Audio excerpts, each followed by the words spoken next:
પણ એક સત્ય ઘટનાનો પ્રસંગ, બાપનો અને દીકરીનો પ્રેમ કેવો હોય, બાપ અને દીકરીની પ્રેમની તાકાત કેવી હોય, એક કેશોદમાં બનેલી સત્ય ઘટનાનો પ્રસંગ કે ભાવનગર ગામના ટેક્સી ડ્રાઈવર રાજુભાઈ પાસેથી આ વાત મળેલી છે. એ એના સાક્ષી છે, એના પુરાવા છે, સત્ય ઘટના એમની સાથે બનેલી છે. એ રાજુભાઈ વાત કરતા હતા કે એક દિવસ એમ કહેવાય કે રાતે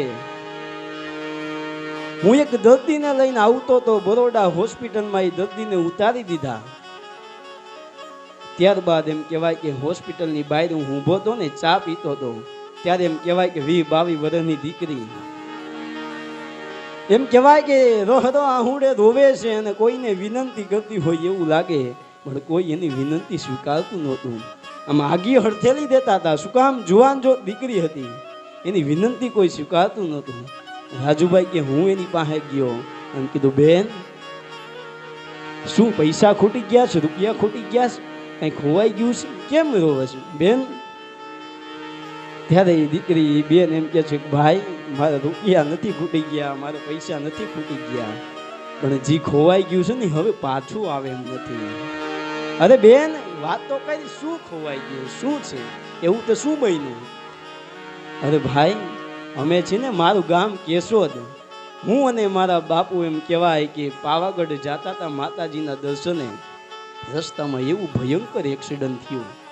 મને ઓછું વાગ્યું, મારા બાપુને ઘણું વાગ્યું. અરે મારા બાપુને હું હોસ્પિટલમાં લઈ આવ્યા.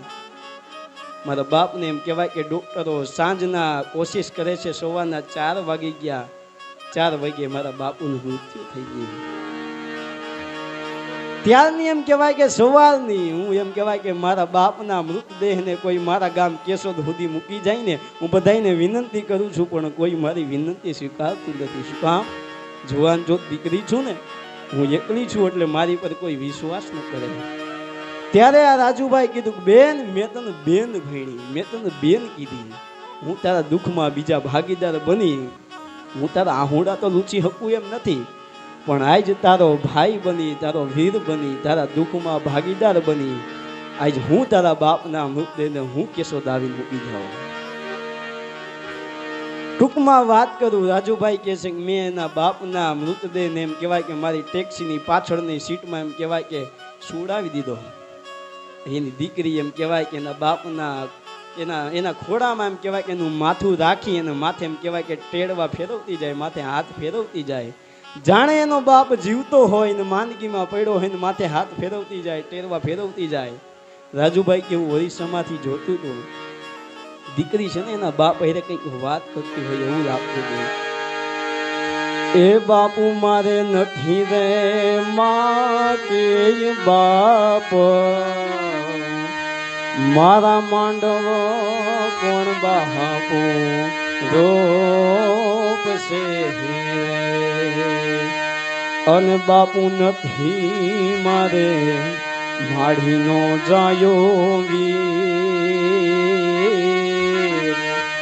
મારા જોતલ કોણ બાપુ હોમ છે, અને નથી મારે મામો કે મોહાર, મારા મામેરા કોણ બાપુ બાપુ જાગો ને બાપુ, આજ નથી મારે માં, નથી મારે બાપ, આજ મારા લગ્ન કોણ કરાવશે બાપુ? આજ નથી મારે જવતલ નો હોમનાર વીર, આજ મારો મારી જાય વીર નથી, આજ મારા જવતલ કોણ હોમશે બાપુ?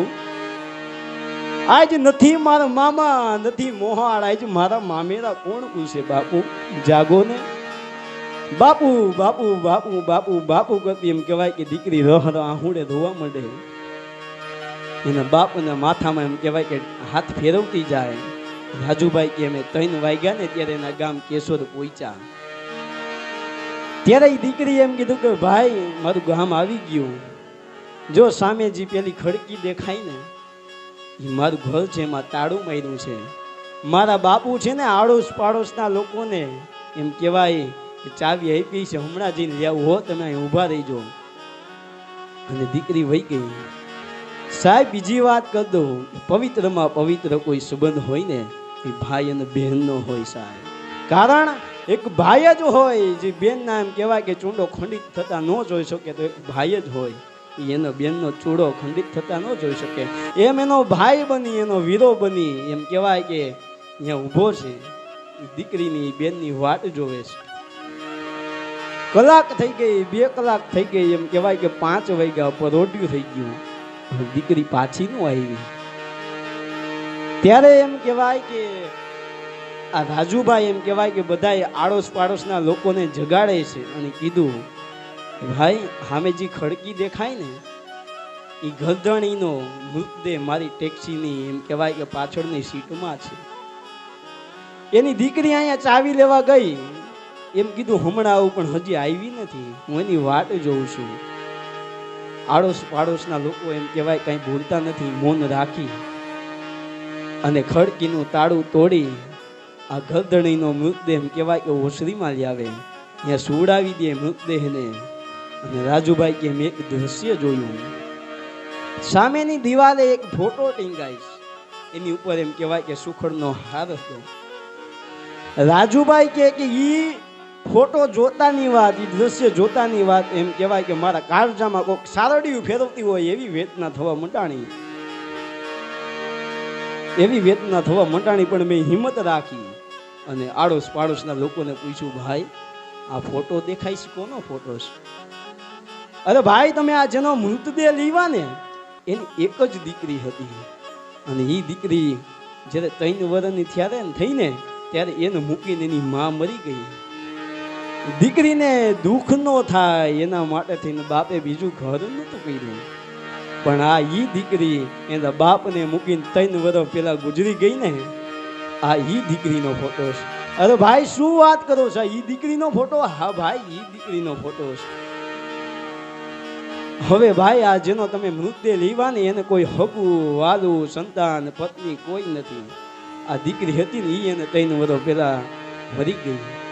અરે ભાઈ શું વાત કરો, આ ઈ જ દીકરી છે જેના બાપની ડેડ બોડી મૃતદેહને આવી એના ઘર સુધી લઈ આવી. સાહેબ વિચાર તો કરો, ભૂત બની પ્રેત બની એના બાપની ડેડ બોડી એમ કહેવાય કે બીજા ગામમાં રજડે નહીં એના માટે ભૂત બની પ્રેત બની એના ઘર સુધી પુગાડે ને સાહેબ, એનું નામ દીકરી કહેવાય, એને દીકરી કહેવાય સાહેબ.